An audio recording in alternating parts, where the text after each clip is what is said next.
Praise the Lord. കർത്താവായ യേശു ക്രിസ്തുവിന്റെ നാമത്തിൽ എല്ലാവരെയും വന്ദനം ചെയ്യുന്നു. ഈ രാത്രികാലം നമുക്ക് ഒരുമിച്ച് പ്രകാരമായിരിക്കാൻ കർത്താവ് ഒരുക്കുന്ന നല്ല അവസരങ്ങളെ ഓർത്ത് ദൈവത്തിന് മഹത്വം അർപ്പിക്കുന്നു. ഈ മീറ്റിംഗ് അറ്റൻഡ് ചെയ്യുന്ന എല്ലാവർക്കും യേശു ക്രിസ്തുവിന്റെ നാമത്തിലുള്ള വന്ദനത്തെ അറിയിക്കുന്നു. ക്രൈസ്റ്റ് ഫെലോഷിപ്പിനോട് ഒരുമിച്ച് ഈ രാത്രികാലം വീണ്ടും ആയിരിക്കാൻ കർത്താവ് അടിയങ്ങളെയും സഹായിക്കുന്ന ഒരു ദൈവത്തെ സ്തുതിക്കുന്നു. ഇന്ന് രാത്രികാലം നമ്മൾ മീറ്റിംഗ് തുടങ്ങിയപ്പോൾ മുതൽ കർത്താവ് നമ്മളോട് വിവിധ തലങ്ങളിലായിട്ട് സംസാരിച്ചു കൊണ്ടിരിക്കുകയായിരുന്നു. പ്രാർത്ഥനയിൽ കൂടെ ആയിക്കോട്ടെ, ടെസ്റ്റിമണിയിൽ കൂടെ ആയിക്കോട്ടെ, ഷോർട്ട് മെസ്സേജ്, പാട്ടുകളിൽ കൂടെ ഒക്കെ കർത്താവ് നമ്മളോട് സംസാരിച്ചു കൊണ്ട് ആയിരിക്കുകയായിരുന്നു. തുടർന്നും അല്പസമയം നമ്മൾ ദൈവത്തിന്റെ വചനത്തിന്റെ മുമ്പിലായിരിക്കുമ്പോൾ കർത്താവ് നമ്മളോട് സംസാരിക്കേണ്ടതിനായി വളരെ പ്രാർത്ഥനയോടെ നമ്മൾക്ക് ദൈവസന്നിധിയിലായിരിക്കാം. ഞാൻ അങ്ങനെ വലിയൊരു പ്രസംഗമൊന്നുമല്ല, അതുകൊണ്ട് ദൈവമക്കൾ വളരെ ശക്തമായി പ്രാർത്ഥിക്കണമെങ്കിൽ വചനം സംസാരിക്കാൻ കഴിയത്തുള്ളൂ. പൗലോസപ്പ പറയുന്നത് പോലെ വചനം സംസാരിക്കുമ്പോൾ നിങ്ങൾ പ്രാർത്ഥിക്കണമെങ്കിൽ മാത്രമേ കർത്താവ് നമ്മളോട് സംസാരിക്കത്തുള്ളൂ. കർത്താവിൻ്റെ ആത്മാവ് നമ്മളോട് ഹൃദ്യമായിട്ട് ഇടപെടട്ടെ. ഞാൻ ഓർക്കുകയായിരുന്നു, കഴിഞ്ഞ നമ്മൾ കേട്ടതുപോലെ ഒരു പണിയെക്കുറിച്ച് തന്നെയാണ് ഇന്ന് ഞാനും പ്രിപ്പയർ ചെയ്യുവാൻ കർത്താവിൻ്റെ ആത്മാവ് എൻ്റെ മനസ്സിൽ തന്നിരിക്കുന്നത്. അതിന് പ്രകാരമാണ് സംസാരിപ്പാൻ ആഗ്രഹിക്കുന്നത്. ദൈവമായ കർത്താവ് നമ്മളെ സഹായിക്കട്ടെ. എസ്രായുടെ പുസ്തകം 4-ാം അധ്യായം അതിൻ്റെ 24-ാമത്തെ വാക്യം വായിക്കാൻ ആഗ്രഹിക്കുന്നു. മുഖവരയായിട്ട് ഞാനൊന്നും പറയാൻ ആഗ്രഹിക്കുന്നില്ല, കാരണം സമയം കുറച്ച് കടന്നു പോയല്ലോ. അതുകൊണ്ട് മെസ്സേജിലേക്ക് കയറട്ടെ. എസ്രായുടെ പുസ്തകം 4-ാം അധ്യായം അതിൻ്റെ 24-ാമത്തെ വാക്യം, അതിൻ്റെ പ്രാരംഭ ഭാഗമാണ് വായിക്കുവാൻ ആഗ്രഹിക്കുന്നത്. അങ്ങനെ യെരൂശലേമിലെ ദേവാലയത്തിന്റെ പണി മുടങ്ങി. പ്രസന്റ് ചെയ്യുന്നുണ്ടോ? Then ceased the work of the house of God which is at Jerusalem. അങ്ങനെ യെരൂശലേമിലെ ദേവാലയത്തിന്റെ പണി മുടങ്ങി. ഇതൊരു നെഗറ്റീവ് അല്ലെങ്കിൽ ഒരു പോസിറ്റീവ് ഇംപ്ലിക്കേഷൻ തരുന്ന ഒരു വേഴ്സ് അല്ല, ഒരു നെഗറ്റീവ് ഇംപ്ലിക്കേഷൻ തരുന്ന വേഴ്സാണ്. കുറിവാക്യമായിട്ട് വായിക്കുവാൻ തന്നെ ചില ബുദ്ധിമുട്ടുള്ള വാക്യമാണ്. എങ്കിലും നമ്മളെപ്പോഴും പണി പൂർത്തീകരിക്കുന്നു എന്നുള്ള വാക്യങ്ങളൊക്കെ വെച്ചിട്ടായിരിക്കുമല്ലോ പ്രസംഗം തുടങ്ങുന്നെങ്കിലും ഇന്ന് രാത്രികാലം പണി മുടങ്ങുവാനുള്ള കാരണം എന്താണ് എന്നാണ് നമ്മൾ അല്പസമയം ചിന്തിക്കുവാൻ ആഗ്രഹിക്കുന്നത്. ഇവിടെ എസ്രായുടെ പുസ്തകത്തിൽ നമ്മൾ വായിച്ചത്, അങ്ങനെ യെരൂശലേമിലെ ദേവാലയത്തിന്റെ പണി മുടങ്ങി. Thus the construction of the house of God in Jerusalem ceased എന്നാണ് നമ്മൾ വായിച്ചത്.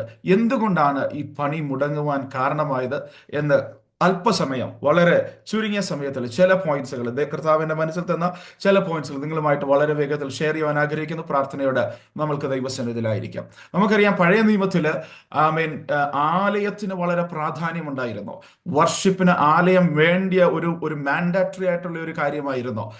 അതുകൊണ്ട് ആലയത്തിന് വളരെ പ്രാധാന്യം, worship was centered in the temple of God. ആലയത്തിന് വളരെ പ്രാധാന്യം പഴയ നിയമത്തിൽ ഉണ്ടായിരുന്നു. പക്ഷെ പുതിയ നിയമത്തിലേക്ക് കടന്നു വരുമ്പോൾ ആലയം അല്ലെങ്കിൽ ഒരു പ്ലേസ്, ഒരു ഫിസിക്കൽ പ്ലേസ്, മനുഷ്യനിർമ്മിതമായ ഒരു ആലയത്തിന് യാതൊരുവിധ പ്രാധാന്യമില്ല എന്നുള്ളതാണ് നമുക്ക് മനസ്സിലാക്കുന്നത്. നാം എവിടെ കൂടി വരുന്നു അവിടെ ദൈവ സാന്നിധ്യം ഇറങ്ങും എന്നാണ് പുതിയ നിയമത്തിൽ കൂടെ നമ്മൾ കടന്നു വരുന്നത്. നമ്മൾ ഒരു ആലയത്തിൽ കടന്നു വരണം എന്നുള്ളത് നിർബന്ധമല്ല. നമ്മൾ ആരുടെ നാമത്തിൽ കൂടി വരുന്നു, അതാണ് ഇമ്പോർട്ടന്റ് ആയിട്ട് ഇരിക്കുന്നത് പുതിയ നിയമത്തില്. അത് പുഴവക്കത്തിലായിക്കോട്ടെ, അവിടെ ദൈവ സാന്നിധ്യം ഇറങ്ങും. അത് ജയിലറയിലായിക്കോട്ടെ, അവിടെ ദൈവ സാന്നിധ്യം ഇറങ്ങും. എവിടെ നാം കർത്താവിന്റെ നാമത്തിൽ കൂടി വരുന്നോ അവിടെ ദൈവ സാന്നിധ്യം ഇറങ്ങുവാൻ ഇടയാകുമെന്നാണ് പുതിയ നിയമത്തിൽ കൂടെ നമുക്ക് കടന്നു മനസ്സിലാക്കുവാൻ ഇടയാകുന്നത്. ഇന്ന് രാത്രികാലം, ഇവിടെ രാത്രിയാണ്. ഹല്ലേലൂയ. ഇന്ന് രാത്രികാലം നമ്മൾ കടന്നു വന്നിരിക്കുന്നത് ഒരു ഡിവൈസിന്റെ ഫ്രണ്ടിലാണ് നമ്മൾ ഓരോരുത്തരും ഇരിക്കുന്നതെന്നുള്ള യാഥാർത്ഥ്യമാണെങ്കിലും മോർ ദാൻ ദാറ്റ് നമ്മൾ ദൈവത്തിന്റെ സന്നിധിയിലായി ആയിരിക്കുന്നതെന്ന് നമുക്ക് ഹൃദയം കൊണ്ട് നമുക്കത് വിശ്വസിക്കുവാൻ ഇടയാകട്ടെ. അപ്രകാരം ദൈവസന്നിധിയിൽ ആയിരിക്കുന്നത് നമ്മൾ അത് വിശ്വസിക്കുമ്പോൾ ആ ദൈവ സാന്നിധ്യം നമ്മൾ ആയിരിക്കുന്നിടത്ത് ഈ രാത്രികാലം അനുഭവിപ്പാൻ ഇടയാകട്ടെ. ഈ രാത്രികാലം നമ്മൾ ആരും ഈ മീറ്റിംഗിൽ കടന്നു വന്നിരിക്കുന്നത് നോട്ട് ബൈ ആക്സിഡന്റ്, ആരും ഒരു യാദർച്ഛ്യമായിട്ടല്ല ഈ മീറ്റിംഗിൽ കടന്നു വന്നിരിക്കുന്നത്. ഇന്ന് രാത്രികാലം കർത്താവിന് നമ്മളോട് സംസാരിപ്പാനുണ്ട്. അതുകൊണ്ടാണ് ഈ മീറ്റിംഗിൽ നമ്മൾ ആയിരിക്കുന്നതെന്ന് വിശ്വസിച്ചുകൊണ്ട് ദൈവസന്നിധിയിൽ നമുക്കായിരിക്കാം. നിശ്ചയമായിട്ട് കർത്താവ് നമ്മളോട് സംസാരിക്കും. പുതിയ നിയമത്തില് ആലയത്തിന് പ്രാധാന്യമില്ല. കാരണം മനുഷ്യനിർമ്മിത നിർമ്മിതമായ ഏതെങ്കിലും ആലയത്തിൽ കർത്താവ് വസിക്കുന്നില്ല എന്നാണ് നമ്മൾക്ക് മനസ്സിലാക്കുവാൻ കഴിയുന്നത്. 1 കൊരിന്ത്യർ ലേഖനം 6-ാം അധ്യായത്തിന്റെ 19-ാമത്തെ വാക്യത്തിൽ നമ്മൾ വായിക്കുന്നു, ആമേൻ ഹല്ലേലൂയ, ആരാണ് ആലയം? നമ്മളാണ് ആലയം. ആമേൻ. Do you not know that your body is a temple of the Holy Spirit? ആമേൻ. പരിശുദ്ധാത്മാവിന്റെ ആലയം എന്ന് പറയുന്നത് നമ്മളാണ്. ദൈവത്തിന്റെ ദാനമായി നിങ്ങളിൽ ഇരിക്കുന്ന പരിശുദ്ധാത്മാവിന്റെ മന്ദിരമാകുന്നു നിങ്ങളുടെ ശരീരം എന്നുള്ളത്. ആമേൻ. അപ്പൊ നമ്മളാണ് പുതിയ നിയമത്തിലെ ആലയം. പുതിയ നിയമത്തിൽ കർത്താവ് വസിക്കുന്നത്, ദൈവത്തിന്റെ പരിശുദ്ധാത്മാവ് വസിക്കുന്നത് നമ്മളിലാണ് എന്നുള്ളൊരു കാര്യം നമ്മൾ മറന്നു പോകരുത്. ആമേൻ. അതുകൊണ്ട് നമ്മൾ പണിയപ്പെടണമെന്നാണ് കർത്താവ് നമ്മളെ കുറിച്ച് ആഗ്രഹിക്കുന്നത്. 1 പത്രോസ് 2-ാം അധ്യായത്തിന്റെ 5-ാമത്തെ വാക്യത്തിൽ നമ്മൾ ഇപ്രകാരം വായിക്കുന്നു, നിങ്ങളും ജീവനുള്ള കല്ലുകൾ എന്ന പോലെ ആത്മീയ ഗ്രഹമായി, ഞാൻ വാക്യങ്ങൾ മൊത്തം വായിക്കുവാൻ ആഗ്രഹിക്കുന്നില്ല, വിശുദ്ധ പുരോഹിത വർഗമായി പണിയപ്പെടുന്നു എന്നാണ് പറയുന്നത്. അപ്പൊ നമ്മൾ ഒരു ആലയമായി തീർന്ന് കർത്താവിന്റെ ആത്മാവിനെ നമ്മളിൽ പകർന്നു. നമ്മൾ അപ്രകാരമായിരിക്കുവാനല്ല, ഒരു പണിയപ്പെടുന്ന അവസ്ഥയിലാണ് നമ്മൾ ആയിരിക്കുന്നത്. നമ്മൾ കർത്താവ് പണിഞ്ഞുകൊണ്ടിരിക്കുകയാണ്. ആമീൻ. കഴിഞ്ഞ വർഷങ്ങളിലേക്കാൾ ആമീൻ ഹല്ലേലൂയ കർത്താവ് നമ്മളെ പണിഞ്ഞുകൊണ്ടിരിക്കുകയാണ്. ഓരോ ദിവസം കഴിയും തോറും നമ്മളിൽ ഒരു പണി നടക്കുകയാണ്. ഇന്ന് രാത്രികാലം നമ്മളെ തന്നെ നമുക്കൊന്ന് ശോധന ചെയ്യാൻ കഴിയുമോ? ആമീൻ. നമ്മളിൽ അപ്രകാരം ഒരു പണി നടക്കുന്നുണ്ടോ? ദൈവം ആഗ്രഹിക്കുന്ന നിലവാരത്തിലുള്ള ഒരു പണി നമ്മളിൽ നടക്കുന്നുണ്ടോ എന്ന് നമ്മൾ തന്നെ നമ്മളെ ശോധന ചെയ്യുവാനിടയാക്കണം. ഒത്തിരി വാക്യങ്ങൾ പണിയപ്പെടുന്നു എന്നുള്ള കുറിച്ച് വായിക്കാനുണ്ടെങ്കിലും ഒരു വാക്യം കൂടെ പറയട്ടെ. എഫേസ്യ ലേഖനം 2-ാം അധ്യായത്തിന്റെ 22, 21, 22 വാക്യങ്ങൾ നമ്മൾ വായിക്കുന്നു, അവനിൽ കെട്ടിടം മുഴുവൻ യുക്തമായി ചേർന്ന് കർത്താവിന് വിശുദ്ധ മന്ദിരമായി വളരുന്നു. നോക്കിക്കേ, അവിടെയും വളരുന്നു, പണിയുന്നു എന്നൊക്കെയാണ് നമ്മളെ കുറിച്ച് പറയപ്പെടുന്നത്. നമ്മൾ ഒരു കാര്യം മനസ്സിലാക്കണം. അവൻ ഒരു വ്യക്തി കർത്താവിലേക്ക് കടന്നു വന്ന് കർത്താവിനെ രക്ഷകനായി സ്വീകരിച്ച് വിശ്വാസ സ്നാനം സ്വീകരിച്ച് കഴിയുമ്പോഴത്തേന് the work is not over. അവിടെയാണ് അവന്റെ വർക്ക് സ്റ്റാർട്ട് ചെയ്യുന്നതാണ് നമ്മൾ മനസ്സിലാക്കേണ്ടത്. ആമേൻ. ഒരാൾ കർത്താവിനെ അംഗീകരിച്ച് രക്ഷകനായി സ്വീകരിച്ച് അവൻ സ്നാനപ്പെട്ടത് കൊണ്ട് അവൻ എല്ലാ കാര്യങ്ങളും പൂർത്തിയായി എന്നുള്ളതല്ല. അവിടെയാണ് അവന്റെ ആത്മീയ ജീവിതത്തിന്റെ പണി ആരംഭിക്കുന്നത്. അവിടെ മുതലാണ് കർത്താവ് അവനിൽ പണിയുന്നത്, അവൻ മുഖാന്തരം സഭയ്ക്ക് അനുകരമായി പണിയപ്പെടുന്നത് എന്നുള്ള കാര്യം നമ്മൾ മനസ്സിലാക്കണം. അപ്പോൾ ഞാൻ പറഞ്ഞു വന്നത് ഇതാണ്. ആമേൻ. പുതിയ നിയമത്തിലെ ആലയം എന്ന് പറയുന്നത് നമ്മളാണ്. നമ്മളിൽ ഒരു പണി ദിവസങ്ങളായിട്ട് ആമേൻ, നമ്മൾ എന്ന് കർത്താവിനെ രക്ഷകനായി സ്വീകരിച്ചോ അന്ന് മുതൽ നമ്മളിൽ ഒരു പണി നടന്നുകൊണ്ടിരിക്കുകയാണ്. ആ പണി ആമേൻ ഇന്ന് രാത്രികാലം എത്രമാത്രം ആയിരിക്കുന്നു എന്നുള്ളതാണ് നമ്മൾ ചിന്തിക്കുവാനായിട്ട് പോകുന്നത്. മടങ്ങി വരട്ടെ, എസ്രയുടെ പുസ്തകത്തിലേക്ക് മടങ്ങി വരട്ടെ. നമുക്കറിയാം ആമീൻ ഇസ്രായേൽ ജനത്തെ ആമീൻ 3 തവണയായിട്ട് എക്സൈലിൽ കൊണ്ടുപോകാൻ, പ്രവാസത്തിലേക്ക് കൊണ്ടുപോകാൻ ഇടയായി. 3 പ്രാവശ്യമായിട്ട് അവർ മടങ്ങി വരുവാനിടയായി. ആദ്യത്തെ പ്രാവശ്യം സെരുബാബേലിന്റെ കീഴിൽ, 2-ാമത്തെ പ്രാവശ്യം എസ്രയുടെ കീഴിൽ, 3-ാമത്തെ പ്രാവശ്യം നെഹെമ്യാവിന്റെ കീഴിലായിട്ട് 3 പ്രാവശ്യമായിട്ട് ഇസ്രായേൽ ജനം പ്രവാസത്തിൽ നിന്ന് മടങ്ങി വരുന്നതായിട്ട് നമുക്ക് കാണുവാൻ കഴിയുന്നുണ്ട്. ആദ്യത്തെ പ്രാവശ്യം സെരുബാബേലിന്റെ കീഴിലാണ് മടങ്ങി വരുന്നത്, സെരുബാബേലിന്റെ നേതൃത്വത്തിലാണ് മടങ്ങി വരുന്നത്.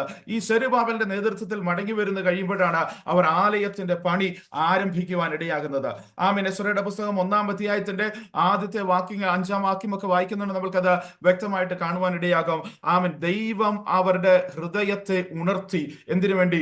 ആലയത്തിന്റെ പണിക്ക് വേണ്ടിയിട്ട്. ആമീൻ. മന്ദിരത്തെ ആലയത്തിന്റെ പണിക്ക് വേണ്ടിയിട്ട് അവരുടെ ഹൃദയത്തെ ഉണർത്തി. അത് മാത്രമല്ല ആമീൻ, അവർക്ക് രാജാവിന്റെ ഒരു കമാൻഡ്, അന്നത്തെ രാജാവായിരുന്ന കിങ് സൈറസിന്റെ ആമീൻ കമാൻഡ് അല്ലെങ്കിൽ അപ്രൂവൽ അവർക്കുണ്ടായിരുന്നു ആലയം പണിയുവാൻ വേണ്ടിയിട്ട്. ഇവർ വന്നപാടെ ആലയം പണിയുമല്ലായിരുന്നു. ഏകദേശം 1 വർഷം കഴിഞ്ഞ് 2-ാമത്തെ വർഷത്തിന്റെ അവർ വന്നതിന്റെ 2-ാമത്തെ വർഷമാണ് ഒരു ആലയം പണിയുവാൻ തുടങ്ങുന്നത്. ആലയം പണിയാൻ തുടങ്ങുമ്പോൾ തന്നെ അതിന്റെ അടിസ്ഥാനം വിട്ട് കഴിയുമ്പോൾ ദാവീദ് പറഞ്ഞ പ്രകാരം അവര് ആമേൻ ദൈവത്തിന് യാഗമർപ്പിക്കുന്നതായിട്ടൊക്കെ നമ്മൾ 3-ാം അധ്യായത്തിന്റെ അവസാന ഭാഗങ്ങളിലൊക്കെ നമ്മൾ വായിക്കുന്നുണ്ട്. ഞാൻ പറഞ്ഞു വന്നത് ആമേൻ ദൈവമാണ് അവരുടെ ഹൃദയത്തിൽ ഉണർത്തിയത് ആലയം പണിയുവാനായിട്ട്. രാജാവിന്റെ കൽപ്പന അവർക്ക് അനുകൂലമായിട്ടുണ്ട്. അവർ ആലയം പണിയുന്നത് ദൈവഹിത പ്രകാരമാണ്. പക്ഷേ 4-ാം അധ്യായത്തിന്റെ 24-ാമത്തെ വാക്യത്തിൽ നാം വായിച്ച കുറിയ വാക്യത്തിൽ നമ്മൾ ഇപ്രകാരം വായിക്കുന്നു, യെരൂശലേമിലെ ആലയത്തിന്റെ പണി മുടങ്ങി. എന്തുകൊണ്ട് മുടങ്ങി? ആമീൻ. ദൈവം പറഞ്ഞിട്ടാണല്ലോ പണി തുടങ്ങിയത്. ആമീൻ. രാജാവിന്റെ കൽപ്പന അവർക്ക് അനുകൂലമായിട്ടുണ്ടായിരുന്നു. അവർ പണി തുടങ്ങിയത് ദൈവിക കൽപ്പന പ്രകാരം, ദൈവത്തിന്റെ ഹിതപ്രകാരവും ആമീൻ ദൈവത്തിന് അർപ്പിക്കേണ്ട ആമീൻ യാഗങ്ങളൊക്കെ അർപ്പിച്ചുകൊണ്ടായിട്ടും എന്തുകൊണ്ട് ആമീൻ അവരുടെ പണി മുടങ്ങുവാൻ ഇടയായി? ആമേൻ. നമുക്ക് ഈ 4-ാം അധ്യായത്തിന്റെ 1-ാമത്തെ വാക്യങ്ങളിലേക്ക് നമ്മൾ കടന്നു വരുന്നുണ്ട്. നമുക്ക് മനസ്സിലാകുവാൻ ഇടയാകും. ആമേൻ. അവർ പണി എന്ന് ആരംഭിക്കുവാൻ ഇടയായോ, പണി എന്ന് തുടങ്ങുവാൻ ഇടയാകുന്നോ, അന്ന് അവർക്കെതിരെ ശത്രുക്കൾ എഴുന്നേൽക്കുകയാണ്. ആമേൻ. 4-ാം അധ്യായത്തിന്റെ ആദ്യത്തെ വാക്യം ഇപ്രകാരമാണ് വായിക്കുന്നത്: പ്രവാസികൾ ഇസ്രയേലിന്റെ ദൈവമായ യഹോവയ്ക്ക് മന്ദിരം പണിയുന്നു എന്ന് യഹൂദരുടെയും ബെന്യാമിന്റെയും വൈരികൾ കേട്ടപ്പോൾ. അവർ വന്ന് 2 വർഷം അവിടെ ഉണ്ടായിരുന്നു. അവരുടെ എതിരെ യാതൊരു ശത്രുവും വന്നില്ല. അവർ ആലയം പണിയുന്നു എന്ന് കേട്ടപ്പോൾ അവരുടെ ശത്രുക്കൾ എഴുന്നേൽക്കുവാൻ ഇടയായി. ഇന്ന് രാത്രികാലം ആമേൻ, എന്റെ കേൾക്കുന്ന പ്രിയ ദൈവത്തിന്റെ പൈതലെ, നമ്മൾ ദൈവസന്നിധിയിൽ ഒരു തീരുമാനം എടുക്കുമ്പോഴാണ് ശത്രു നമ്മൾക്കെതിരെ ആമേൻ എഴുന്നേറ്റ് വരുവാൻ ഇടയാകുന്നത്. നമ്മൾ തീരുമാനിക്കുകയാണ്, ആമേൻ, എന്റെ പ്രാർത്ഥനാ ജീവിതം ഒന്നുകൂടെ പുതുക്കി പണിയണം, എന്റെ വിശുദ്ധ ജീവിതം ഒന്നുകൂടെ ആഴങ്ങളിലേക്ക് ഇറങ്ങണം, എന്റെ വചനം വായന ഒന്നുകൂടെ ആഴങ്ങളിലേക്ക് ഇറങ്ങണം, ദൈവത്തിന് വേണ്ടി അധികമായിട്ട് പ്രയോജനപ്പെടണമെന്നൊക്കെ ഹൃദയത്തിൽ തീരുമാനമെടുത്ത് അപ്രകാരം ഒരു പണിക്ക് വേണ്ടി നമ്മളെ തന്നെ സമർപ്പിക്കുമ്പോഴായിരിക്കും നാം ഉദ്ദേശിക്കാത്ത രീതിയിൽ നമുക്കെതിരെ ശത്രു പോരുകൾ ഉയർത്തുന്നത്. പക്ഷെ അവിടെ നമ്മൾ കീഴടങ്ങി കൊടുക്കുവാനല്ല, ആമേൻ, അതിനെ മറികടക്കുവാനുള്ള ഒരു ആത്മബലം നമ്മളിൽ പകർന്നിട്ടുണ്ട് എന്ന് ഇന്ന് രാത്രികാലം നാം മറന്നു പോകല്ല. ആമേൻ. നാം ഒറ്റയ്ക്കല്ല ഈ പണി ചെയ്യുന്നത്. നമ്മളിൽ പകർന്നിരിക്കുന്ന പരിശുദ്ധാത്മാവിന്റെ സഹായത്തോടെയാണ് നമ്മളെ പരമേൽപ്പിച്ചിരിക്കുന്ന പണി നമ്മൾ ചെയ്യുന്നതെന്നുള്ള ഇന്ന് രാത്രികാലം നമ്മൾ മനസ്സിലാക്കണം. ആമേൻ. ഹല്ലേലൂയ. നമ്മൾ എപ്പോൾ തീരുമാനങ്ങൾ എടുക്കുന്നു, ആമേൻ, എപ്പോൾ ദൈവത്തിന് വേണ്ടി അധികമായി പ്രയോജനപ്പെടണമെന്ന് പറഞ്ഞ് നമ്മളെ തന്നെ സമർപ്പിക്കും മുന്നേറുമ്പോഴാണ് അതിനെ തടയുവാൻ വിവിധ തലങ്ങളിൽ ശത്രു നോക്കുന്നത്. പക്ഷെ അതിനെ കണ്ട് ദൈവത്തിന്റെ മക്കൾ പേടിക്കുവാനല്ല, ആമേൻ, അതിനപ്പുറമായിട്ട് പണിഞ്ഞു മുന്നേറുവാൻ, ആമേൻ, ഇന്ന് രാത്രികാലം കർത്താവിന്റെ ആത്മാവ് നമ്മളൊരു ബലം പകരട്ടെ. ആമേൻ. ഒരു ആത്മീയ ബലം നമ്മൾ ഏറ്റെടുത്തുകൊണ്ട് മുന്നേറുവാൻ ദൈവത്തിന്റെ ആത്മാവ് നമ്മളെ സഹായിക്കട്ടെ. ആമേൻ. നാം ഉദ്ദേശിക്കുന്നത് പോലെ, ആമേൻ, നമ്മൾ പ്രതീക്ഷിക്കുന്ന പോലെ രീതിയിലല്ലായിരിക്കും ശത്രു കടന്നു വരുന്നത്. ആമേൻ. ഇവരുടെ പണി മുടങ്ങുവാനുള്ള കാരണം എന്താണ്? 3 കാരണങ്ങൾ പറഞ്ഞുകൊണ്ട് വേഗത്തിൽ ദൈവസന്നിധിയിലായിരിക്കാൻ ഞാൻ ആഗ്രഹിക്കുന്നു. ആമേൻ. ഒന്നാമതായിട്ട് നമ്മൾ കാണുന്നത്, ആമേൻ, ഇവർക്കെതിരെ, ആമേൻ, ഹല്ലേലൂയ, ശത്രു വരുന്നു. ശത്രു വരുന്നിട്ട്, ആമേൻ, നിങ്ങളുടെ പണി നാളെ മുതൽ പണിയരുത് എന്നുള്ളതല്ല അവർ പറഞ്ഞത്. വളരെ ഫ്രണ്ട്ലി ആയിട്ടുള്ള ഒരു അപ്രോച്ച് ആയിരുന്നു. ആമേൻ. ആമേൻ. വളരെ ഫ്രണ്ട്ലി ആയിട്ടുള്ള ഒരു അപ്രോച്ച്. അതിന്റെ 2-ാമത്തെ വാക്യങ്ങളൊക്കെ വായിക്കുന്നുണ്ട്. നമുക്ക് എസ്രായുടെ പുസ്തകം 4-ാം അധ്യായത്തിന്റെ 2-ാമത്തെ വാക്യം വായിക്കുന്നുണ്ട്. നമുക്ക് മനസ്സിലാക്കുവാൻ കഴിയും, വളരെ ഫ്രണ്ട്ലി ആയിട്ടൊരു അപ്രോച്ചാണ്. ഞങ്ങളും വന്ന് നിങ്ങളുടെ കൂടെ പണിയട്ടെ എന്നാണ് ചോദിച്ചത്. ആമേൻ. ഞങ്ങളും സേവിക്കുന്നത് നിങ്ങളുടെ ദൈവത്തെ തന്നെയാണ്, ഞങ്ങളും വന്ന് നിങ്ങളുടെ കൂടെ പണിയട്ടെ. ആമേൻ. ഹല്ലേലൂയ എന്നൊക്കെയാണ് ആമേൻ അവിടെ നമ്മൾ വായിക്കുവാൻ ഇടയാകുന്നത്. നമുക്ക് ആ വാക്യം ഒന്ന് വാക്യാമെങ്കിൽ നല്ലതായിരുന്നു. 4-ാം അധ്യായത്തിന്റെ 2-ാമത്തെ വാക്യം ഇപ്രകാരമാണ് വായിക്കുന്നത്: അവർ സെരുബ്ബാബേൽ ആ വാക്യം ആമേൻ പ്രസന്റ് ചെയ്യുന്നുണ്ടല്ലോ. ആമേൻ. ഹല്ലേലൂയ. അവിടെ വായിക്കുന്നത് പോലെ, ആമേൻ, ഹല്ലേലൂയ, അവർ കടന്നു വരുമ്പോൾ, ആമേൻ, ഞങ്ങളും നിങ്ങളുടെ കൂടെ വന്ന് പണിയട്ടെ എന്ന് പറയുന്നത്. പക്ഷെ സെരുബ്ബാബേൽ പറയുന്നു, ഇല്ല, നിങ്ങൾ ഞങ്ങളുടെ കൂടെ വന്ന് പണിയണ്ട. ആമേൻ. ഹല്ലേലൂയ. ഒരു ഫ്രണ്ട്ലി അപ്രോച്ച് ആയിട്ടും അവർ നിശ്ചയമായിട്ട് പറയുന്നു, നിങ്ങൾ ഞങ്ങളുടെ കൂടെ പണിയണ്ട, ഞങ്ങളെ ഫലമേൽപ്പിച്ചിരിക്കുന്ന വേല, ഞങ്ങൾ ചെയ്യേണ്ട കാര്യം അത് ഞങ്ങൾ തന്നെ പൂർത്തീകരിച്ചോളാം. ഇന്ന് രാത്രികാലം ഇവിടെ നിന്നുകൊണ്ട് ഞാൻ പറയട്ടെ, ആമേൻ, ഹല്ലേലൂയ, ചിലപ്പോൾ, ആമേൻ, നാം പ്രതീക്ഷിക്കുന്ന രീതിയിലല്ല ശത്രു നമ്മളെ ഡൈവേർട്ട് ചെയ്യുവാൻ കഴിയുന്നത്. ആമേൻ. നാം വിചാരിക്കുന്ന രീതിയിലല്ല ശത്രു നമ്മളെ തിരിച്ച് ആ ദൈവിക പദ്ധതിയിൽ നിന്ന്, ദൈവിക പ്ലാനിൽ നിന്ന് നമ്മളെ ഡൈവേർട്ട് ചെയ്യുന്നത്. ആമേൻ. വളരെ ഫ്രണ്ട്ലി ആയിട്ട് കടന്നു വന്ന് നമ്മളെ, ആമേൻ, ഹല്ലേലൂയ, തിരിച്ചുവിടുവാൻ ഇടയാകുന്നത് നമുക്ക് കാണുവാൻ ഇടയാകും. ആമേൻ. അത് ഒരു വ്യക്തി ആണെന്നില്ല, അല്ലെങ്കിൽ ഹല്ലേലൂയ ഒരു കാര്യമാകണമെന്നില്ല. ചിലപ്പോൾ നമ്മുടെ ഉള്ളിലുള്ള ചില സ്വഭാവമായിരിക്കും. നാം, ഹല്ലേലൂയ, പണിയുന്നതിനോടൊപ്പം തന്നെ ആ സ്വഭാവത്തെ നമ്മൾ, ആമേൻ, എൻജോയ് ചെയ്യുന്ന, അല്ലെ അതിനെ താലോലിക്കുന്നുവെങ്കിൽ, ആമേൻ, കുറച്ച് കഴിയുമ്പോൾ ആ സ്വഭാവം നിമിത്തം നമ്മൾ ദൈവസന്നിധിയിൽ നിന്ന് തെറ്റിപ്പോവാൻ ഇടയാകും. അല്ല, ചിലപ്പോൾ ചിലർക്ക് ചില ഡിവൈസസ് ആയിരിക്കും. ആ ഡിവൈസസ് മുഖാന്തരം, ആമേൻ, നമ്മൾ ദൈവസന്നിധിയിൽ നിന്ന്, ആമേൻ, തെറ്റിപ്പോവാൻ ഇടയാകും. ഇന്ന് രാത്രികാലം നമ്മൾ തിരിച്ചറിയണം, ആമേൻ, ദൈവസന്നിധിയിൽ നിന്ന് നമ്മളെ അകറ്റുന്ന ഏതുവിധ കാര്യമാണെങ്കിലോ, ആമേൻ, ഹല്ലേലൂയ, ദൈവസന്നിധിയിലേക്ക് നമ്മളെ അടുപ്പിക്കുവാൻ കഴിയാതെ വേണം നമ്മളെ പുറകോട്ട് വലിക്കുന്ന, അതൊരു സ്വഭാവമായിക്കോട്ടെ, അത് വ്യക്തികളായിക്കോട്ടെ, ആമേൻ, അത് നമ്മൾ എൻജോയ് ചെയ്യുന്ന ചില കാര്യങ്ങളായിക്കോട്ടെ, ഏത് തന്നെയാണെങ്കിലോ അതിനോട് നോ പറയുവാൻ ഉള്ളൊരു ആത്മബലം നമ്മൾ പ്രാപിച്ചെടുക്കണം. ആമേൻ. അതിനെ കോംപ്രമൈസ് ചെയ്ത് മുന്നേറുവാനല്ല, ആമേൻ, നോ പറയേണ്ടടുത്ത് നോ പറയുവാൻ നമുക്കൊരു ആത്മബലം, ഒരു ആത്മീയ ധൈര്യം നമ്മൾ ഉള്ളവരായി തീരണം. എങ്കിൽ മാത്രമേ നമ്മളെ ഭരമേൽപ്പിച്ചിരിക്കുന്ന പണി നമ്മൾക്ക് പണിയുവാൻ കഴിയത്തുള്ളൂ. ആമേൻ. കൊരിന്ത്യർ ലേഖനത്തിൽ നമ്മൾ വായിക്കുന്നുണ്ട്, ആമേൻ, അവിശ്വാസികളുടെ ഇണയില്ല പിണകൂടരുത്, വെളിച്ചത്തിനും ഇരുളിലും തമ്മിൽ എന്ത് കൂട്ടായ്മ. ആമേൻ. ഹല്ലേലൂയ. നമ്മൾ വേർപെട്ട് നിൽക്കേണ്ടിടത്ത് നമ്മൾ വേർപെട്ട് ഇടപെട്ട് നിൽക്കണം. നമ്മൾ വേർപാട് ആചരിക്കേണ്ടടുത്ത് വേർപാട് ആചരിക്കണം. നമ്മൾ വിശുദ്ധി പാലിക്കേണ്ടടുത്ത് വിശുദ്ധി പാലിക്കണം. അത് ഒരു നേരത്തേക്ക് ആമീൻ ഇപ്രകാരം വിട്ടുകൊടുക്കുവാൻ ആമീൻ കർത്താവിന്റെ വചനം നമ്മൾക്ക് അനുവാദം തരുന്നില്ല. ആമീൻ കോംപ്രമൈസ് ചെയ്യുവാൻ, even for A second, even for A moment, Amin compromise ചെയ്യുവാൻ കർത്താവിന്റെ വചനം നമ്മൾക്ക് അനുവാദം തരുന്നില്ല. അതുകൊണ്ട് ആമീൻ എത്ര ആമീൻ ഫ്രണ്ട്ലി ആയിട്ട്, എത്ര ഈസി ആയിട്ട് നമ്മുടെ ജീവിതത്തിലേക്ക് കടന്നു വരുന്ന കാര്യങ്ങളാണെങ്കിലോ അതിനെ ആത്മാവിന്റെ കണ്ണുകൾ കൊണ്ട് തിരിച്ചറിഞ്ഞ് നോ പറയേണ്ടടുത്ത് നോ പറഞ്ഞാൽ മാത്രമേ നമ്മളിൽ ഭരമേൽപ്പിച്ചിരിക്കുന്ന പണി നമ്മൾക്ക് ചെയ്യുവാൻ കഴിയത്തുള്ളൂ. ആമേൻ. ആദ്യമായിട്ട് അവർ കടന്നു വന്ന ശത്രു ആമേൻ ഹല്ലേലൂയ ഒരു ആമേൻ ശത്രുവായിട്ടല്ല കടന്നു വന്നത്, വളരെ ഫ്രണ്ട്ലി ആയിട്ടാണ് കടന്നു വന്നത്. ഈ ദിവസങ്ങളിൽ നമ്മളെ ആമേൻ കർത്താവിന്റെ സന്നിധിയിൽ നിന്ന് പിന്തിരിപ്പിക്കുന്നത് ഏത് എന്ന് നമ്മൾക്ക് തിരിച്ചറിയുവാൻ കഴിയട്ടെ. അത് ചിലപ്പോൾ നമ്മുടെ സ്വഭാവമായിരിക്കും, നമ്മൾ എൻജോയ് ചെയ്യുന്ന, നമ്മൾ താലോലിക്കുന്ന ചില കാര്യങ്ങളായിരിക്കും. അതിൽ നിന്നൊക്കെ വിട്ടുമാറി ദൈവത്തിന്റെ വചനത്തിലേക്ക് കടന്നു വരുവാൻ കർത്താവ് നമ്മളെ സഹായിക്കട്ടെ. രണ്ടാമതായിട്ട് അവരെ പണിയാതിരിപ്പാൻ തക്കവണ്ണം ശത്രു എപ്രകാരമാണ് ശ്രമിച്ചതെന്നറിയാമോ? എസ്രയുടെ പുസ്തകം 4-ാം അധ്യായത്തിന്റെ 4-ാമത്തെ വാക്യത്തിൽ നമ്മൾ ഇപ്രകാരം വായിക്കുന്നു: The people of the land discouraged the people of Judah and frightened them from building. ആമേൻ. അവരെ ഡിസ്കറേജ് ചെയ്തു, അവരെ നിരാശപ്പെടുത്തി, അവരിൽ നിരാശ ഉളവാക്കത്തക്കവണ്ണം അവരെ നിരാശപ്പെടുത്തി. ഈ രാത്രികാല ആമൻ എന്നെ കേൾക്കുന്ന ദൈവത്തിന്റെ പൈതലെ, നമ്മൾ ആത്മീയമായി മുന്നേറണം. ആമൻ ദൈവത്തിന് വേണ്ടി ചിലത് ചെയ്യണമെന്ന് പറഞ്ഞ ആമൻ ഹൃദയത്തിൽ ആഗ്രഹം ആമൻ എടുത്ത് ആമൻ മുന്നേറുമ്പോഴായിരിക്കും നമ്മളെ നിരാശപ്പെടുത്തുന്ന വാക്കുകൾ കൊണ്ടിരുന്നത്. അത് ഒരു പക്ഷെങ്കിൽ ചിലപ്പോൾ നമ്മുടെ ഭവനത്തിനുള്ളിൽ തന്നെ ആയിരിക്കും, നമ്മുടെ വേണ്ടപ്പെട്ടവരുടെ ഉള്ളിൽ തന്നെ ആയിരിക്കും. ഇത്രയും വേണോ, ആമൻ ഇങ്ങനെയൊക്കെ വേണമോ എന്ന് ചോദിച്ച് നമ്മളെ നിരാശപ്പെടുത്തുന്നത് നമുക്ക് കാണുവാനിടയാകും. ആമൻ ഹല്ലേലൂയ. ഈ രാത്രികാലം നമ്മൾ മനസ്സിലാക്കണം, ആമൻ ഹല്ലേലൂയ, നമ്മളെ നിരാശപ്പെടുത്തുന്നത് ആമേൻ ഹല്ലേലൂയ അത് വാക്കുകളായിക്കോട്ടെ, ആമേൻ ഹല്ലേലൂയ അത് മറ്റുള്ളവരിൽ നിന്ന് കേൾക്കുന്ന ശബ്ദങ്ങളായിക്കോട്ടെ, അതിനെ തിരിച്ചറിഞ്ഞ് ആമേൻ ഹല്ലേലൂയ അതിനെ ഓവർക്ക് ചെയ്യുവാൻ നമുക്ക് ആമേൻ ഹല്ലേലൂയ ഇടയാവണം. ഇവിടെ നോക്കിക്കേ, ആമൻ ഹല്ലേലൂയ ഇസ്രായേൽ ജനത്തെ ആമൻ ഹല്ലേലൂയ അവർ പണിയാതിരിക്കുവാൻ വേണ്ടിയിട്ട് ഇവർ കടന്നു വന്ന് അവരെ ഡിസ്കറേജ് ചെയ്യുവാണ്. നിങ്ങളെ കൊണ്ട് ഈ പണി ചെയ്യുവാൻ നടക്കത്തില്ല, നിങ്ങളെ കൊണ്ട് ഈ പണി പൂർത്തീകരിക്കാൻ കഴിയത്തില്ല, നിങ്ങൾ എത്ര പണിഞ്ഞു കഴിഞ്ഞാലോ ആമൻ ഈ പണി അതിന്റെ അവസാനം കാണുവാൻ ഇടയാകത്തില്ല എന്നൊക്കെ പറഞ്ഞ് അവരെ നിരാശപ്പെടുത്തുമ്പോൾ ആമൻ അവർ അതിനെ ഓവർകം ചെയ്യുകയാണ്. ഇന്ന് രാത്രികാല വളരുവാൻ കഴിയാതെ വേണം, ആത്മീയ നിലവാരത്തില് മുന്നേറുവാൻ കഴിയാതെ വേണം, നമ്മുടെ കാതുകളിൽ വരുന്ന ശബ്ദങ്ങൾ ഏതൊക്കെ തന്നെയായാലോ നമ്മളെ നിരാശപ്പെടുത്തുന്ന, നമ്മളെ പുറകോട്ട് വലിക്കുന്ന ആമൻ ശബ്ദം ഏതൊക്കെയാണെങ്കിലോ അതെന്നെ വളരുവാൻ അനുവദിക്കുന്നില്ല എന്ന് മനസ്സിലാക്കുമ്പോൾ ആമൻ അതിനെ ആത്മാവിൽ അതിന്മേലൊരു ജയം പ്രാപിപ്പാൻ, ആമൻ പ്രാർത്ഥിച്ച് അതിന്മേലൊരു ജയത്തെ പ്രഖ്യാപിക്കാൻ, ഇല്ല ദൈവമാണ് എന്നെ ഭരമേൽപ്പിച്ചത്, ഈ പണി ആമൻ ദൈവമാണ് എന്നെ ഏൽപ്പിച്ചത്, ദൈവമാണ് എന്നോട് പറഞ്ഞത്, ദൈവമാണ് എന്നെ ഇതിനെ നിയോഗിച്ചിരിക്കുന്നത്, ദൈവമാണ് എന്നെ ഏൽപ്പിച്ചിരിക്കുന്നത് എന്നുള്ള കാര്യം മനസ്സിലാക്കി ആത്മാവിൽ വീണ്ടും ധൈര്യം സംഭരിച്ച് മുന്നേറുവാൻ കർത്താവ് നമ്മളെ സഹായിക്കട്ടെ. ദൈവമാണ് നമ്മളെ പണിക്കായിട്ട് വിളിച്ചിരിക്കുന്നത്, ദൈവമാണ് നമ്മളെ വീണ്ടെടുത്തത്, ദൈവമാണ് നമ്മളെ വേർപെടുത്തിയത്. ആമൻ അപ്രകാരമെങ്കിൽ ആമൻ ഈ ലോകത്തിൽ കേൾക്കുന്ന യാതൊരു ശബ്ദങ്ങൾക്ക് നമ്മളെ നിരാശപ്പെടുത്തി നമ്മളെ പുറകോട്ട് കൊണ്ടുപോകാൻ ഇടയാകരുത്. അതിനപ്പുറമായിട്ട് ദൈവം എന്നോട് കൂടെയുണ്ട്, ആമൻ നടത്തുവാൻ അവൻ ശക്തൻ എന്ന് മനസ്സിലാക്കി മുന്നേറുവാൻ കർത്താവ് നമ്മളെ സഹായിക്കട്ടെ. ആമൻ ചിലപ്പോൾ ആമൻ നമ്മൾ പണിയുവാൻ ഇറങ്ങി കഴിഞ്ഞിട്ട് നമ്മൾ ഉദ്ദേശിക്കുന്ന രീതിയിൽ നമുക്ക് പണിയുവാൻ കഴിയത്തില്ല. ആമൻ പല പ്രാവശ്യങ്ങളായിട്ട് നമ്മൾ വീണു പോകും. ആമൻ ഹല്ലേലൂയ നമ്മൾ ഉദ്ദേശിക്കുന്ന രീതിയിൽ വളരുവാൻ കഴിയുന്നില്ല.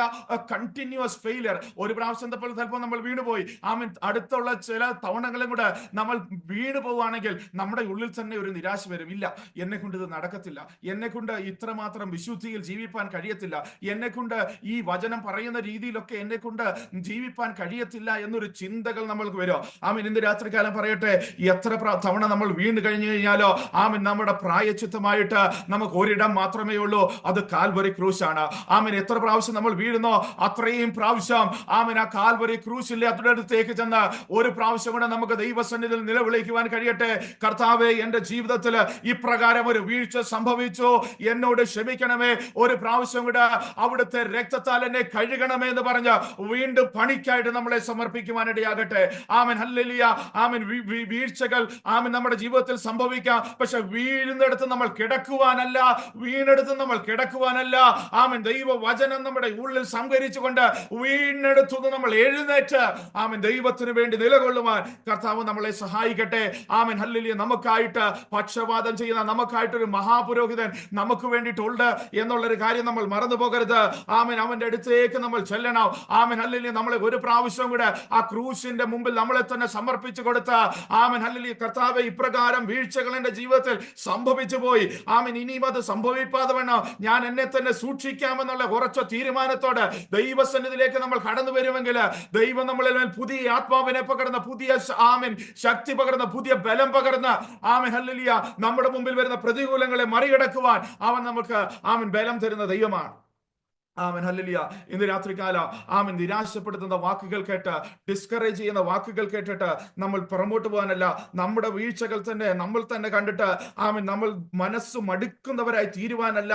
ആമേൻ നമ്മളെ വിളിച്ചത് ദൈവമാണ്, അവൻ വിശ്വസ്തനാണ് എന്ന് മനസ്സിലാക്കി ആമേൻ ആ പണി നമ്മളെ ഭരമേൽപ്പിച്ചിരിക്കുന്ന ദൈവമാണ്, എന്നെ ഇതിനായിട്ട് നിയോഗിച്ചിരിക്കുന്നത് ദൈവമാണ് എന്ന് മനസ്സിലാക്കി നമ്മളെ ഏൽപ്പിച്ചത് ആമേൻ വളരെ ഉത്തരവാദിത്തത്തോടെ ചെയ്യുവാൻ കർത്താവ് നമ്മളെ സഹായിക്കട്ടെ. രണ്ട് കാര്യങ്ങളാണ് ഞാൻ പറഞ്ഞത്. ഒന്ന്, ആമേൻ ഹല്ലേലൂയ, ശത്രു വരുന്നത് ആമേൻ ശത്രു ആയിട്ടല്ല, ആമേൻ മറിച്ച് ഫ്രണ്ട്ലി ആയിട്ടായിരിക്കും വരുന്നത്. രണ്ടാമതായിട്ട് ശത്രു കടന്നു വരുന്നത് ആമേൻ ഹല്ലേലൂയ നമ്മളെ ഡിസ്കറേജ് ചെയ്യുവാനായിട്ടാണ്. ആമേൻ ഹല്ലേലൂയ നമ്മളെ നിരാശപ്പെടുത്തുവാനായിട്ടാണ് ശത്രു കടന്നു വരുന്നത്. മൂന്നാമതായിട്ട് നമുക്ക് മനസ്സിലാക്കുവാൻ കഴിയുന്നത് എസ്രായുടെ പുസ്തകം 4-ാം അധ്യായത്തിന്റെ 23-ാമത്തെ വാക്യത്തിന്റെ അവസാന ഭാഗങ്ങളിലേക്ക് വരുന്നുണ്ട്. നമുക്ക് മനസ്സിലാക്കുമെന്ന് പറയുന്നത് അവർക്ക് ഫോഴ്സ്ഫുള്ളി അവരുടെ വർക്ക് സ്റ്റോപ്പ് ചെയ്യുന്നതായിട്ടാണ്. ആമേൻ അവർക്കെതിരെ ആമേൻ നിയമങ്ങൾ കൊണ്ടുവന്ന് അവരുടെ പണി നിർത്തുന്നതായിട്ടാണ് നമ്മൾക്ക് അവിടെ കാണുവാൻ കഴിയുന്നത്. ബലാത്കാരത്തോടെ അവരെ ഹേമിച്ച് പണി മുടക്കി എന്നാണ് നമ്മൾ ആ വാക്യത്തിൽ വായിക്കുന്നത്. 24-23 അവസാനത്തെ ഭാഗം. ആമേൻ ബലാത്കാരമായിട്ട് അതിനെ ഓവർകം ചെയ്യുവാൻ ആ ജനത്തിന് കഴിഞ്ഞില്ല. കാരണം എന്താണെന്നറിയോ?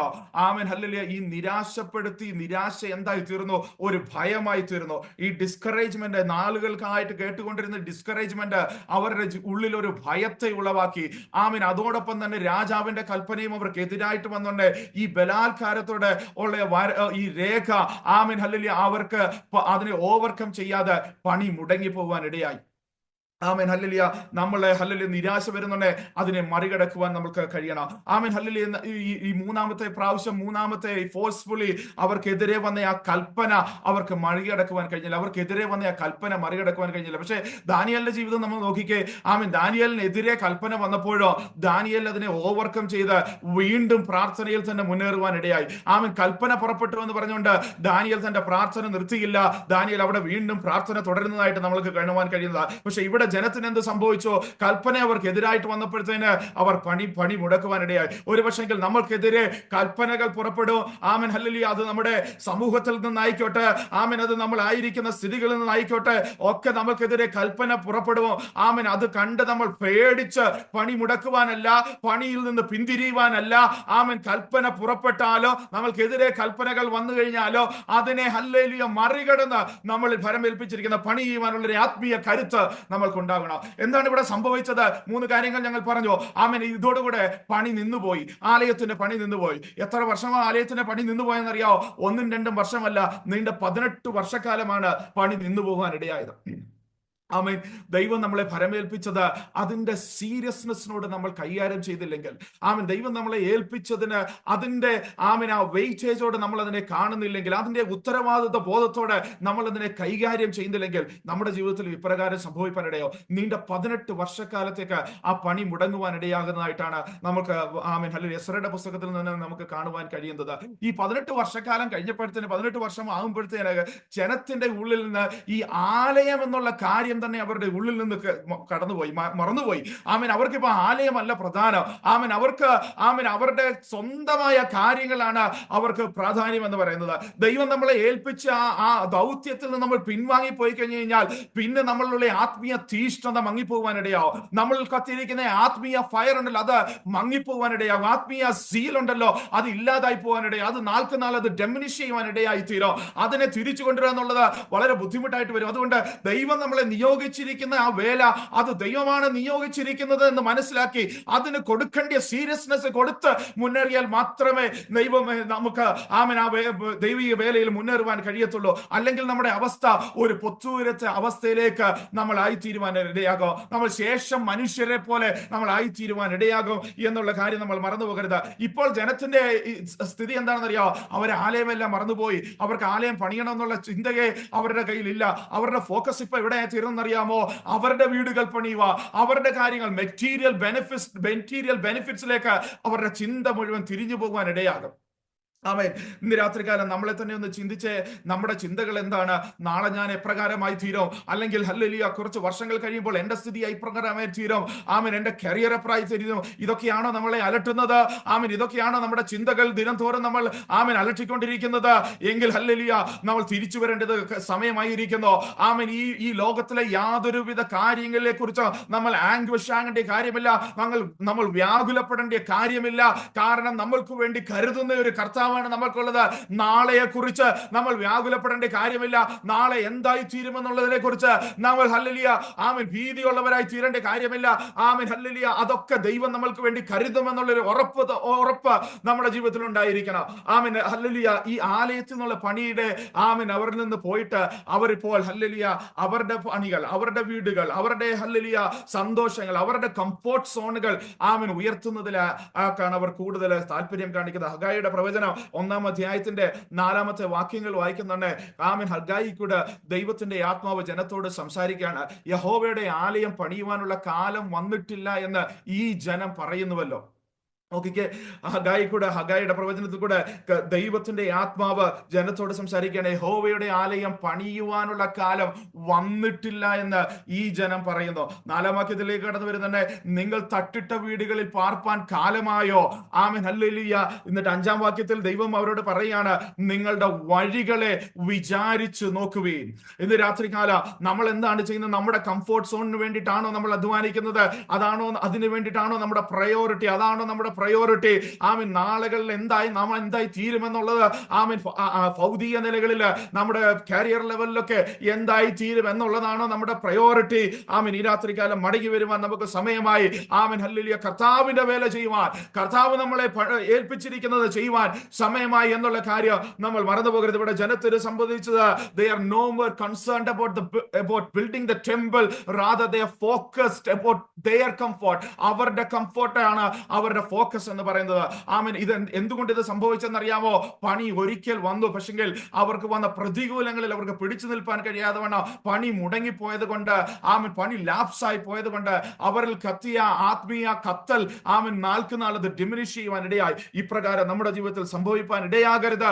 ആമേൻ. ദൈവം നമ്മളെ ഒരു കാര്യം ഭരം ഏൽപ്പിച്ചിട്ടുണ്ടെങ്കിൽ അതിന് കൊടുക്കേണ്ട പ്രയോറിറ്റി കൊടുത്ത്, അതിന് കൊടുക്കേണ്ട ഇമ്പോർട്ടൻസ് കൊടുത്ത് മുന്നേറുവാൻ കർത്താവ് നമ്മളെ സഹായിക്കട്ടെ. പക്ഷേ കർത്താവ് ഈ ജനത്തെ വിട്ടുകളഞ്ഞില്ല കേട്ടോ. ഇങ്ങനെയൊക്കെ സംഭവിച്ചെങ്കിലോ കർത്താവ് ഈ ജനത്തെ വിട്ടുകളഞ്ഞില്ല. ഇസ്രായേലിന്റെ പുസ്തകം 5-ാം അധ്യായത്തിന്റെ 2-ാമത്തെ വാക്യത്തിലേക്ക് വരുന്നുണ്ട്. വീണ്ടും നമ്മൾ വായിക്കുവാൻ ഇടയാകും. Amen hallelujah. ഹഗ്ഗായി പ്രവാചകൻ ആമേൻ ഹല്ലേലൂയ സെരുബ്ബാബേൽ ഇവരുടെ നേതൃത്വത്തിൽ വീണ്ടും പണിയെ ആരംഭിക്കുന്നതായിട്ട് നമ്മൾക്ക് കാണുവാൻ ഇടയാകുന്നുണ്ട്. ഞാൻ വേഗത്തിൽ പോകട്ടെ. 6-ാം അധ്യായത്തിന്റെ 7-ാമത്തെ വാക്യത്തിലേക്ക് വരുന്നുണ്ട്. അടുത്തൊരു രാജാവ് അവിടെ വരികയാണ്. രാജാവ് കിങ് ഡേറസ് അവർക്ക് അനുകൂലമായിട്ടുള്ള ഒരു വിധി പുറപ്പെടുവിക്കുകയാണ്. എവിടെയായിരുന്നോ അവർക്ക് പണിയണ്ട എന്നുള്ള ഒരു വിധി പുറപ്പെട്ടത്, അവിടെ തന്നെ 6-ാം അധ്യായത്തിന്റെ 7-ാമത്തെ വാക്യത്തിലേക്ക് നമ്മൾ കടന്നു വരുമ്പോൾ നമുക്ക് അവിടെ വ്യക്തമായിട്ട് കാണുവാൻ കഴിയും. രാജാവ് വീണ്ടും പുതിയ രാജാവ് ദാരിയാവേശ് രാജാവ് ആമേൻ ഹല്ലേലൂയ കിങ് ഡേറസ് അവർക്ക് അനുകൂലമായ രേഖകളെ മാറ്റി അവർക്ക് അനുകൂലമായിട്ടുള്ള ഒരു വിധിയെ പുറപ്പെടുവിക്കുകയാണ്. ആമേൻ. യഹൂദന്മാർ പണിയട്ടെ, ആ പണികൾ വേറൊരാൾ ഇടപെടേണ്ട കാര്യമില്ല, പണിയട്ടെ എന്ന് ഹല്ലേലൂയ അവിടെ ഒരു ആമേൻ കൽപ്പന പുറപ്പെടുവിക്കുകയാണ്. അത് മുഖാന്തരം 6-ാം അധ്യായത്തിന്റെ 15-ാമത്തെ വാക്യത്തിൽ നമ്മൾ വായിക്കുന്നു, the temple was completed on the 3rd day of the month of Adar. Amen hallelujah. പണി 6-ാം അധ്യായത്തിന്റെ 15-ാമത്തെ വാക്യത്തിൽ the temple was completed on the 3rd day of the month of Adar. ആമേൻ പണി പൂർത്തീകരിക്കുവാൻ ഇടയായി. ആമേൻ. എവിടെയെങ്കിലും നമ്മൾ വീണു പോയാലോ കർത്താവ് നമ്മളെ കൈവിടുന്ന ദൈവമല്ല. ഒരിക്കൽ കൂടെ ഇന്ന് രാത്രികാലം അവന്റെ സ്നേഹം, അവന്റെ മാധുര്യമായ സ്നേഹം ആമേൻ ഹല്ലേലൂയ നമ്മളെ ഒരിക്കൽ കൂടെ വിളിക്കുകയാണ്. ആമേൻ മടങ്ങി വരുവാനായിട്ട്. നമ്മൾ മടങ്ങി വന്നു കഴിഞ്ഞു കഴിഞ്ഞാൽ നിശ്ചയമായിട്ട് നമ്മളെ നമ്മളെ സ്വീകരിക്കുന്ന ദൈവമാണ്. അവൻ നമ്മളെ ഭരമേൽപ്പിച്ചിരിക്കുന്ന പണി പൂർത്തീകരിപ്പാൻ നമുക്ക് ഇടയാകുമെന്നുള്ള കാര്യം ഈ രാത്രികാല വചനത്തിന്റെ വെളിച്ചത്തിൽ ഞാൻ ഓർപ്പിക്കട്ടെ. അവൻ എവിടെയൊക്കെയാണോ നമുക്ക് കുറവുകൾ സംഭവിച്ചിരിക്കുന്നത്, ഏതൊക്കെ മേഖലയിലാണോ നമ്മൾ പരാജയപ്പെട്ടു പോയിരിക്കുന്നത്, ഈ രാത്രികാലം ഒന്ന് മടങ്ങി വന്ന് നമ്മളെ ഭരമേൽപ്പിച്ചിരിക്കുന്ന പണി, നമ്മളെ വിളിച്ച് വേർതിരിച്ചതിന് ഒരു ഉദ്ദേശമുണ്ട് കേട്ടോ. അവൻ അത് ഏതെങ്കിലും ഹല്ലേലൂയ 4 ഭിത്തിക്കുള്ളിൽ നമ്മൾ ഒതുങ്ങി പോകാനല്ല, നമ്മളെ വിളിച്ച് വേർതിരിച്ചിരിക്കുന്നതിന് കർത്താവിന് ചില പദ്ധതികളുണ്ട്. Amen hallelujah. ഇന്ന് ഈ രാത്രികാലം ഈ മീറ്റിംഗ് നടക്കുന്നതിന് കർത്താവിന് ചില പദ്ധതികളുണ്ട്. Amen hallelujah. ഇത് ചില ചുരുക്കം പേരിൽ ഇത് ഒതുങ്ങി പോകാനല്ല. ആമേൻ നാളെയുടെ നാളുകളിൽ ആമേൻ ഇത് അനേകരിലേക്ക് എത്തുവാനിടയാകും. നാളെയുടെ നാളുകളിൽ ആമേൻ ഈ മീറ്റിംഗ് മുഖാന്തരം അനേകർ ദൈവവചനം കേട്ട് ദൈവത്തെ അറിയുവാനിടയാകും. അനേകർ നിത്യ നാശത്തിൽ നിന്ന് ആമേൻ ദൈവത്തെ കണ്ടുമുട്ടുവാനിടയാകട്ടെ. അനേകർ നമ്മുടെ ജീവിത മുഖാന്തരം ആമേൻ ഹല്ലേലൂയ, നമ്മുടെ ഹല്ലേലൂയ ഇടപെടൽ മുഖാന്തരം, നമ്മുടെ കമ്മ്യൂണിക്കേഷൻ മുഖാന്തരം അനേകർ ക്രിസ്തുവിനെ അറിയുവാൻ, നമ്മുടെ സ്നേഹം മുഖാന്തരം അനേകർ ക്രിസ്തുവിനെ അറിയുവാനിടയാകട്ടെ. ഈ രാത്രികാലം ഞാൻ നിർത്തട്ടെ.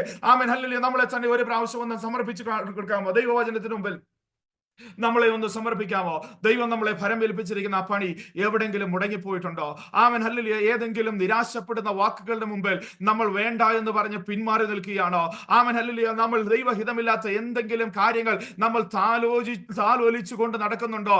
നമ്മുടെ പണിയെ തടസ്സപ്പെടുത്തുന്ന, ആമേൻ നമ്മുടെ സമയത്തെ കാർന്നു തിന്നുന്ന, ആമേൻ നമ്മളെ ദൈവത്തിൽ നിന്ന് അകറ്റുന്ന, നമ്മളെ ദൈവസന്നിധിയിൽ നിന്ന് ഡൈവേർട്ട് ചെയ്യുന്ന, ആമേൻ നമ്മുടെ ഫോക്കസിൽ നിന്ന്, നമ്മുടെ മിഷനിൽ നിന്ന് നമ്മളെ ഡൈവേർട്ട് ചെയ്യുന്ന എന്തെങ്കിലും കാര്യങ്ങളെ നമ്മൾ കൂടെ കൊണ്ടുവരുന്നുണ്ടെങ്കിൽ ആമേൻ അത് മറ്റൊരു വിധത്തിൽ നമുക്ക് സന്തോഷമെന്ന് തോന്നുന്ന കാര്യമെങ്കിലോ അതിനെ വേണ്ട എന്ന് പറഞ്ഞ് മാറ്റി നിർത്തുവാൻ ആമേൻ ഇന്ന് രാത്രികാലം ഒരു തീരുമാനമെടുക്കട്ടെ.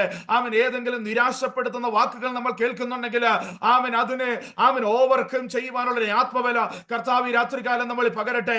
ആമേൻ ഒരു നിരാശയുടെ വാക്കുകളുടെ മുമ്പിലോ ആമേൻ ഞാൻ പതറിപ്പോകത്തില്ല.